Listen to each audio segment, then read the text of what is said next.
করবে না, এমনি মানুষ তোমাকে সম্মান করবে, এত সহজ?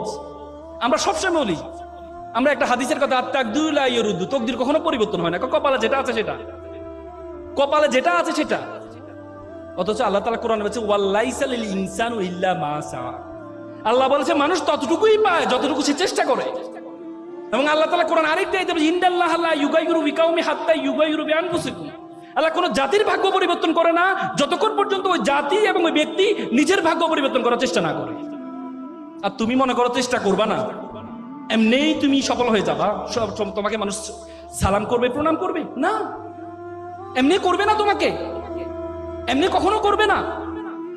পরিশ্রমের কোনো বিকল্প নেই। মনে রাখবা, পরিশ্রম তার পারিশ্রমিককে কখনো খালি হাতে ফেরায় না, কখনো না, কখনো না। তুমি পরিশ্রম কর, পৃথিবীর সবচেয়ে বড় সংজ্ঞা, পরিশ্রমের কোনো বিকল্প নেই, পরিশ্রমের কোনো বিকল্প নেই। একটা এক্সাম্পল তোমাদেরকে দিই। একবার একটা অঞ্চলে তারা চিন্তা করলো একটা মন্দির বানাবে। তো মন্দিরের জন্য কি লাগে? মূর্তি লাগে। তো তারা চিন্তা করলো একটা মূর্তি বানাবে। তো মূর্তির জন্য কি লাগবে? পাথর লাগবে। তো তারা চিন্তা করলো একটা পাথর কোথা থেকে পাওয়া যায়? সুন্দর, পাশের গ্রামে একটা পাথর আছে, সুন্দর পাথর, সাদা পাথর, চমৎকার পাথর। তখন তারা গেল পাথরকে অফার করতে, যে পাথর সাহেব আপনাকে একটু লাগবে। বলছে আমাকে লাগবে, আমাকে নিয়ে কি করবা? বলছে আপনাকে নিয়ে আমরা একটু 6 মাস একটু কাটবো, ঘষবো, মাজবো, এরপর আপনাকে মূর্তি বানাবো, মন্দিরে রাখবো, সবাই এসে আপনাকে সেলুট করবে, প্রণাম করবে, সালাম করবে। 6 মাস? না, এই কষ্ট আমার দ্বারা সম্ভব না। আমাকে কষ্ট ছাড়া যদি কোনো কাজ থাকে সেটা বলো। বলছে না, আপনাকে তো এভাবে রাখলে তো কেউ সালাম করবে না আপনাকে। তখন অবহেলিত একটা পাথর ছিল পাশে, কালো পাথর। সে বলে স্যার আমাকে নিয়ে যান, 6 মাস না, 1 বছর ধরে আমাকে কাটেন, ঘষেন, মাজেন, কোনো সমস্যা নেই। পরবর্তীতে কালো পাথরটাকে নিয়ে যাওয়া হয়। নিয়ে যাওয়ার পর 10 জন মিলে তাকে কেটে ঘষে কাটাকাটি শুরু করলো। 10 মাস ধরে কাটছে।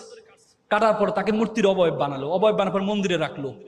দেখা যায় সবাই এসে তাকে প্রণাম করছে, সালাম করছে, নারিকেলে পানি ঢালে। দেখলো তো বিশাল লাইন পড়ে গেছে নারিকেলে পানি। তারা চিন্তা করলো এই যে নারী, প্রত্যেকের হাতে একটা একটা নারিকেল, এই নারিকেল যদি আমার দেয়ালে ভাঙে তাহলে আমার দেয়াল তো ফেটে যাবে। তখন তারা কি চিন্তা করলো, ওই পাথরটাকে একটা অফার দিয়ে দেখি, এখান থেকে কাটা ঘষার কোনো কাজ নেই। তখন গেল সাদা পাথর সাহেব, আপনার একটা চমৎকার কাজ পেয়েছি। বলে কি কাজ? বলছে আপনাকে কাটবে না, ঘষবে না, মাজবে না, কিচ্ছু করবে না, শুধু নারিকেল ভাঙবে। খুব চমৎকার। 6 মাস? না, 6 মাসও লাগবে না, এখন থেকে কাজ শুরু আপনার, এখন থেকে আপনার কাজ শুরু, রেডিমেড কাজ। তো ভালো কথা। তো পরে তাকে নেওয়া হয়, প্রত্যেকে এসে নারিকেল ভাঙে। আবার জুতোর পিতি খুলে গেলে তার পায়ে উপরে জুতা রাখে, পিতিটা লাগায়, আসতে যাইতে লাথি মারে, পায়ের মধ্যে কোনো কাদা লাগলে তার পাথর দিয়ে তাকে মোছে, আর নারিকেলটা নিয়ে ওই যে মূর্তি, কালো মূর্তির উপর ঢালে। সবাই এসে প্রণাম করছে, সালাম করছে। সাদা পাথর বলছে কি রে বেটা, তুই ছিলি সবচেয়ে অবহেলিত পাথর, তোর সাথে কেউ সেলফি তুলতো না, আমার সাথে সবসময় মানুষ সেলফি তুলতো, আর আজকে মানুষ তোকে প্রণাম করছে, তোকে সালাম করছে, আর আমাকে আসতে যাতে লাথি মারছে। তখন কালো পাথর বললো তুমি তো দেখেছো আমাকে সম্মান করাটা, কিন্তু আমাকে যখন কাটা হয়েছে, ঘষা হয়েছে, মাজা হয়েছে, 10 জন মিলে 4 দিক থেকে আমার উপর আঘাত করা হয়েছে, তখন আমি সহ্য করেছি বলেই আজকে মানুষ আমাকে প্রণাম করছে, সালাম করছে। তুমি যদি মনে করো যে পরিশ্রম করবা না, কষ্ট করবা না, এমনি মানুষ তোমাকে সম্মান করবে, এত সহজ? আমরা সবসময় বলি, আমরা একটা হাদিসের কথা, আত্তাকদুলা ইয়ারুদ্দু, তকদির কখনো পরিবর্তন হয় না, কপালে যেটা আছে সেটা, কপালে যেটা আছে সেটা। অথচ আল্লাহ তাআলা কোরআনে বলেছে ওয়ালাইসা লিল ইনসানু ইল্লা মা সা, আল্লাহ বলেছে মানুষ ততটুকুই পায় যতটুকু সে চেষ্টা করে।